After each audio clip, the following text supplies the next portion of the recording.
वेदानामर्थसङ्गानां रसानां छन्दसामपि मङ्गलानां च कर्तारो वन्दे पाणिविनायको।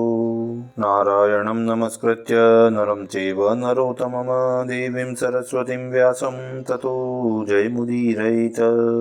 गुरुर्ब्रह्मा गुरुर्विष्णु गुरुर्देवो महेश्वर गुरुर्साक्षात् परब्रह्म तस्मै श्रीगुरुवे नमः। अखण्डमण्डलाकारं व्याप्तं येन चराचरं तत्पददर्शितं येन तस्मै श्रीगुरुवे नमः। बोले सियावर रामचंद्र भगवान की जय, राधावर कृष्ण कन्हैया लाल भगवान की जय, उमा महेश्वर भगवान की जय, गायत्री ब्रह्मदेव भगवान की जय, सदगुरुदेव भगवान की जय, माता पिता गुरुदेव की जय, समस्त देवी देवतागण भगवान की जय, समस्त संतगण भगवान की जय, समस्त भक्तगण भगवान की जय। ओम नमः पार्वती पतये, हर हर महादेव।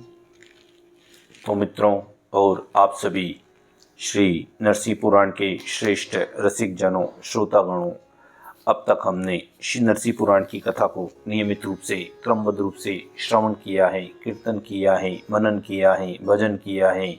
अब हम उसी क्रम में श्री नरसिंह पुराण के 30वें अध्याय की ओर कथा को अग्रसर करते हैं। आप सभी श्रेष्ठ श्रोतागण, रसिक जन भगवान श्री राधा वल्लभ कृष्ण कन्हैया लाल के, भगवान श्री सीताराम जी के, भगवान श्री उमा महेश्वर भगवान के, भगवान श्री गायत्री ब्रह्मदेव के श्री चरणों में दृढ़ भक्ति रखते हुए कथा का श्रवण करें, कीर्तन करें, मनन करें, भजन करें। बोलिए श्री नरसिंह भगवान की जय। तो श्री सूत जी और भरद्वाज जी के मध्य में बहुत ही सुंदर संवाद चल रहा है और उसी संवाद के अंतर्गत श्री सूत जी उन भरद्वाज जी एवं अन्य ऋषियों को संबोधित करते हुए कहते हैं कि हे द्विजवरों, अब मैं सब और नदी तथा पर्वतों से व्याप्त भूगोल भूमंडल का संक्षिप्त से वर्णन करूंगा। आप सुनिए। इस पृथ्वी पर जम्बू, प्लक्ष, शाल्मली, कुश, क्रौंच, शाक और पुष्कर नामक 7 द्वीप हैं। इनमें जम्बू द्वीप तो लाख योजन लंबा चौड़ा है और प्लक्ष आदि जम्बू द्वीप से उत्तरोत्तर दुगने दुगने बड़े हैं। ये द्वीप क्रमशः अपने से दूने प्रमाण वाले लवण, इशुरस, सुरा, धृत, दधि, दुग्ध और शुद्धोदक नाम से विख्यात 7 वलयाकार समुद्रों से घिरे हुए हैं। मनु के जो प्रियव्रत नामक पुत्र थे वे ही 7 द्वीपों के अधिपति हुए। उनके आग्निद्र आदि 10 पुत्र हुए। इनमें से 3 तो सर्वत्यागी सन्यासी हो गए और शेष 7 पुत्रों को उनके पिता ने एक एक द्वीप बांट दिया। इनमें जम्बू द्वीप के अधिपति अग्निद्र के 9 पुत्र हुए। उनके नाम ये हैं नाभि, किमपुरुष, हरिवर्ष, इलाव्रत, रम्य, हिरण्यमय, कुरु, भद्र और केतुमान। राजा अग्निद्र जब घर त्याग कर वन में जाने लगे तब उन्होंने जम्बू द्वीप को उसके 9 खंड करके अपने पुत्रों को बांट दिया। हिमालय पर्वत से मिला हुआ वर्ष अग्निद्र नाभि को मिला था। इसके अधिपति राजा नाभि से ऋषभ नामक पुत्र हुए। ऋषभ से भरत का जन्म हुआ, जिनके द्वारा चिरकाल तक धर्म पूर्वक पालित होने के कारण इस देश का नाम भारतवर्ष पड़ा। इलाव्रत वर्ष के बीच में मेरु नामक सुवर्णमय पर्वत विद्यमान है। उसकी ऊंचाई 84,000 योजन है। वह 16,000 योजन तक नीचे जमीन में गड़ा हुआ है और इससे दूनी 32,000 योजन इसकी चोटी की चौड़ाई है। इसी के मध्य भाग में ब्रह्मा जी की पुरी है। पूर्व भाग में इंद्र की अमरावती पुरी है। अग्निकोण में अग्नि की तेजोवती पुरी है। दक्षिण में यमराज की संयमनी पुरी है। नेत्रति कोण में नेत्रति की भयंकरी नामक पुरी है। पश्चिम में वरुण की विश्वावती नामक पुरी है। वायव्य कोण में वायु की गंधवती नगरी है और उत्तर में चंद्रमा की विभावरी पुरी है। 9 खंडों से युक्त यह जम्बू द्वीप पुण्य पर्वतों तथा पुण्य नदियों से युक्त है। किम पुरुष आदि 8 वर्ष पुण्यवानों के भोग स्थान है। केवल एक भारतवर्ष ही चारों वर्णों से युक्त कर्म क्षेत्र कहा गया है। भारतवर्ष में ही कर्म करने से मनुष्य स्वर्ग प्राप्त करेंगे और वहाँ ही ज्ञान साधक को निष्काम कर्मों से मुक्ति भी प्राप्त होती है। हे विप्रवर, हे भरद्वाज जी, पाप करने वाले पुरुष यहाँ से अधोगति को प्राप्त होते हैं। जो पापी हैं उन करोड़ों मनुष्यों को पातालस्थ नरक में पड़े हुए समझिए। अब 7 कुल पर्वतों का वर्णन किया जाता है।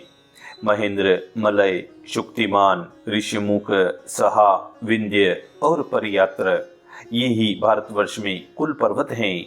नर्मदा, सुरसा, ऋषिकुल्या, भीमरथी, कृष्णावेणी, चंद्रभागा तथा ताम्रपर्णी, ये 7 नदियां हैं तथा गंगा, यमुना, गोदावरी, तुंगभद्रा, कावेरी और सरयू, ये 6 नदियां सब पापों को नष्ट करने वाली हैं। यह सुंदर जम्बूद्वीप जम्बू जामुन के नाम से विख्यात हुआ है। इसका विस्तार 1 लाख योजन है। इस द्वीप में यह भारतवर्ष ही सबसे श्रेष्ठ स्थान है। ऋक्षद्वीप आदि पुण्य देश हैं। जो लोग निष्काम भाव से अपने अपने वर्ण धर्म का आचरण करते हुए भगवान श्री नरसिंह का यजन करते हैं, वे ही उन पुण्य देशों में निवास करते हैं तथा कर्माधिकार का क्षय हो जाने पर मोक्ष भी प्राप्त कर लेते हैं। जम्बूद्वीप से लेकर शुद्धोदक संज्ञक समुद्र पर्यंत 7 द्वीप और 7 समुद्र हैं। उसके बाद स्वर्णमयी भूमि है। उसके आगे लोकालोक पर्वत हैं। यह सब भूलोक का वर्णन हुआ। इसके ऊपर अंतरिक्ष लोक हैं जो अंतरिक्षचारी प्राणियों के लिए परम रमणीय हैं। इसके ऊपर स्वर्गलोक हैं। अब महापुण्यमय स्वर्गलोक का वर्णन किया जाता है, उसे आप लोग मुझसे सुने। जिन्होंने भारतवर्ष में रहकर पुण्य कर्म किए हैं, उनका तथा देवताओं का वहाँ निवास होता है। भूमंडल के बीच में पर्वतों का राजा मेरु है, जो सुवर्णमय होने के कारण अपनी प्रभा से उद्भासित होता रहता है। वह पर्वत 84,000 योजन ऊंचा है और 16,000 योजन तक पृथ्वी में नीचे को ओर धंसा हुआ है। साथ ही उसके चारों ओर उतने ही प्रमाण वाली पृथ्वी है। मेरुगिरी के ऊपरी भाग में 3 शिखर हैं, जहाँ स्वर्गलोक बसा हुआ है। मेरु के वे स्वर्गीय शिखर नाना प्रकार के वृक्ष और लताओं से आवृत तथा भांति भांति के पुष्पों से सुशोभित हैं। मध्यम, पश्चिम और पूर्व, यही 3 मेरु के शिखर हैं। इनमें मध्यम श्रृंग स्फटिक तथा वैदुर्यमणिमय हैं। पूर्व श्रृंग इंद्रनीलमय और पश्चिम शिखर माणिक्यमय हैं। इनमें से मध्यम श्रृंग 14,14,000 योजन ऊंचा है, जहाँ त्रिविष्टप नामक स्वर्गलोक प्रतिष्ठित है। पूर्व श्रृंग मेरु के ऊपर छत्राकार स्थित है। मध्यम श्रृंग और उसके बीच अंधकार का व्यवधान है। वह मध्यम श्रृंग और उसके बाद वाले पश्चिम शिखर के बीच में स्थित है। नाकपृष्ठ त्रिविष्टप में आनंदमयी अप्सराएं निवास करती हैं। मेरु के मध्यवर्ती शिखर पर विराजमान स्वर्गलोक में आनंद और प्रमोद का वास होता है। पश्चिम शिखर पर श्वेत, पौष्टिक, उपशोभन और काम एवं स्वर्ग के राजा आह्लाद निवास करते हैं। हे द्विजश्रेष्ठ, पूर्व शिखर पर निर्मम, निरंकार, सौभाग्य और अति निर्मल नामक स्वर्ग सुशोभित होते हैं। मेरु पर्वत की चोटी पर कुल 21 स्वर्ग बसे हुए हैं, जो अहिंसा धर्म का पालन करने वाले और दानी हैं तथा जो यज्ञ और तप का अनुष्ठान करने वाले हैं, वे क्रोध रहित मनुष्य इन स्वर्गों में निवास करते हैं। तभी श्लोकों में भी कहा गया है, आह्लादः स्वर्ग राजा वे स्वर्ग शृंगे तु पश्चिमे निर्ममो निहंकार सौभाग्यश्चति निर्मलः स्वर्गाश्चैव द्विज श्रेष्ठ पूर्व शृंगे समास्थिता 21 स्वर्गा विनिविष्टा मेरुमूर्धनि। जो धर्म पालन के लिए जल में प्रविष्ट होकर प्राण त्याग करते हैं, वे आनंद नामक स्वर्ग को प्राप्त होते हैं। इसी प्रकार जो धर्म रक्षा के लिए अग्नि में जलने का साहस करते हैं, उन्हें प्रबोध नामक स्वर्ग की प्राप्ति होती है। और जो धर्मार्थ पर्वत शिखर से कूदकर प्राण देते हैं, उन्हें सौख्य संज्ञक स्वर्ग प्राप्त होता है। संग्राम की मृत्यु से निर्मल या अति निर्मल नामक स्वर्ग की उपलब्धि होती है। उपवास, व्रत एवं संन्यास अवस्था में मृत्यु को प्राप्त होने वाले लोग त्रिविष्टप नामक स्वर्ग में जाते हैं। श्रोत यज्ञ करने वाले नाकपृष्ठ में और अग्निहोत्री निर्वृत्ति नामक स्वर्ग में जाते हैं। हे द्विज, पोखरा और कुआं बनवाने वाले मनुष्य पौष्टिक स्वर्ग में जाते हैं। सोना दान करने वाले पुरुष तपस्या के फलभूत सौभाग्य नामक स्वर्ग में जाते हैं। जो शीतकाल में सब प्राणियों के हित के लिए लकड़ियों के ढेर को जलाकर बड़ी भारी अग्नि राशि प्रज्वलित करता है और उन्हें गर्मी पहुंचाता है, वह अप्सरा संज्ञक स्वर्ग को उपलब्ध करता है। सुवर्ण और गोदान करने वाले दाता निरंकार नाम वाले स्वर्ग को पाते हैं और शुद्ध भाव से भूमि दान करके मनुष्य शांतिक नाम के प्रसिद्ध स्वर्गधाम को उपलब्ध करता है। चांदी दान करने से मनुष्य को निर्मल नामक स्वर्ग की प्राप्ति होती है। अक्षय दान से दाता पुण्यवाहक का और कन्यादान से मंगल का लाभ करता है। ब्राह्मणों को तृप्त करके उन्हें भक्ति पूर्वक वस्त्र दान करने से मनुष्य श्वेत नामक स्वर्ग को पाता है, जहाँ जाकर वह कभी शोक का भागी नहीं होता।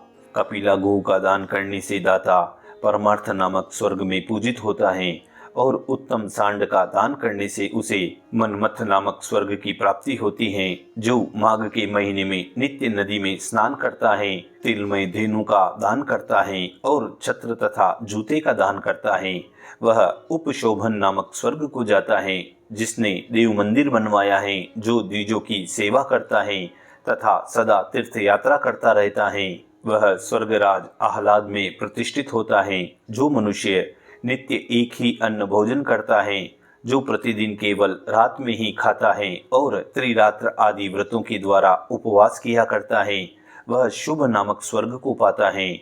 नदी में स्नान करने वाला, क्रोध को जीतने वाला एवं दृढ़ता पूर्वक व्रत का पालन करने वाला ब्रह्मचारी संपूर्ण जीवों के हित के तत्पर रहने वाले पुरुषों के समान निर्मल नामक स्वर्ग को पाता है। मेधावी पुरुष विद्यादान करके निरंकार नामक स्वर्ग को प्राप्त होता है। मनुष्य जिस जिस भावना से जो जो दान देता है और उससे जो जो फल चाहता है, तद अनुसार ही विभिन्न स्वर्गलोक को पाता है। कन्या, गो, भूमि तथा विद्या, इन चारों के दान को अतिदान कहा गया है। तभी श्लोकों में भी कहा गया है, चत्वारि अतिदानानि कन्या गो भूर्ह सरस्वती नरकादुद्वरन्त एते जयवानः दोहनात्। ये चार वस्तुएं दान की जाने पर दाता का नरक से उद्धार कर देती हैं। इतना ही नहीं, बील पर सवारी करने और गाय को दूहने से जो दोष होता है, उससे भी मनुष्य मुक्त हो जाता है। जो ब्राह्मणों को सब प्रकार के दान अर्पित करता है, वह शांत एवं निरामय स्वर्गलोक को प्राप्त होकर फिर वहां से नहीं लौटता। मेरुगिरी के पश्चिम शिखर पर जहाँ स्वयं ब्रह्मा जी विराजमान हैं, वहीं वह स्वयं भी वास करता है। पूर्व श्रृंग पर साक्षात भगवान विष्णु और मध्यम श्रृंग पर शिवजी विराजमान होते हैं। हे विप्रेंद्र, हे भरद्वाज जी, इसके बाद आप स्वर्ग के इन निर्मल तथा विशाल मार्ग का वर्णन सुने। स्वर्गलोक के 10 मार्ग हैं। ये सभी एक के ऊपर दूसरे के क्रम से स्थित हैं। प्रथम मार्ग पर कुमार कार्तिकेय और दूसरे पर मातृकाएं रहती हैं। हे द्विज, तीसरे मार्ग पर सिद्ध गंधर्व, चौथे पर विद्याधर, पांचवे पर नागराज और छठे पर विंता नंदन गरुड़ जी विराजमान होते हैं। सातवें पर पितृगण, आठवें पर धर्मराज, नवें पर दक्ष और 10वें पर आदित्य की स्थिति है। तभी श्लोकों में कहा गया है, अतः परमं तु विप्रेन्द्र स्वर्गादवानमिमं शृणु विमलं विपुलं शुद्ध मुपर्यपरिस्थितं प्रथमे तो कुमारस्तु द्वितीये मातरः स्थिता तृतीये सिद्धगन्धर्वास्तुर्ये विद्याधरा द्विज पंचमे नागराजश्च षष्ठे तु विनता सुतः सप्तमे दिव्यपीतरो धर्मराजस्तथाष्टमे नवमे तु तथा दक्ष आदित्यो दक्षमे पथि। भूलोक से 1,02,000 योजन की ऊंचाई पर सूर्यदेव विचरते हैं। उस ऊंचाई पर सब ओर उनके रुकने के लिए आधार हैं तथा उन ऊंचाई से 3 गुने प्रमाण में सूर्यमंडल का दीर्घ विस्तार है। जिस समय सूर्य चंद्रमा की विभावरी पूरी में दोपहर के समय रहते हैं, उस समय इंद्र की अमरावतीपुरी में उदय होते हैं और वहाँ वैसे ही प्रतीत होते हैं। जिस समय अमरावतीपुरी में मध्याह्न के समय सूर्य रहते हैं, उस समय यम की सैमनीपुरी में वहाँ उदित होते देखे जाते हैं। भगवान सूर्य सदा मेरुगिरी की परिक्रमा करते हुए ही सुशोभित होते हैं। वे ध्रुव के आधार पर स्थित हैं। उनके उदय होते समय बाल्यखिल्यादि ऋषि उनकी स्तुति किया करते हैं। इस प्रकार श्री सूत जी और भरद्वाज जी एवं अन्य ऋषियों के मध्य में यह बहुत ही सुंदर भूगोल का वर्णन हुआ और इसी संवाद के अंतर्गत श्री नरसिंह पुराण के 30वें अध्याय की यहाँ पूर्णता व समाप्ति होती है। इति श्री नरसिंह पुराणे भूगोल कथने 3 अध्याय पूर्णः। बोलिए श्री नरसिंह भगवान की जय।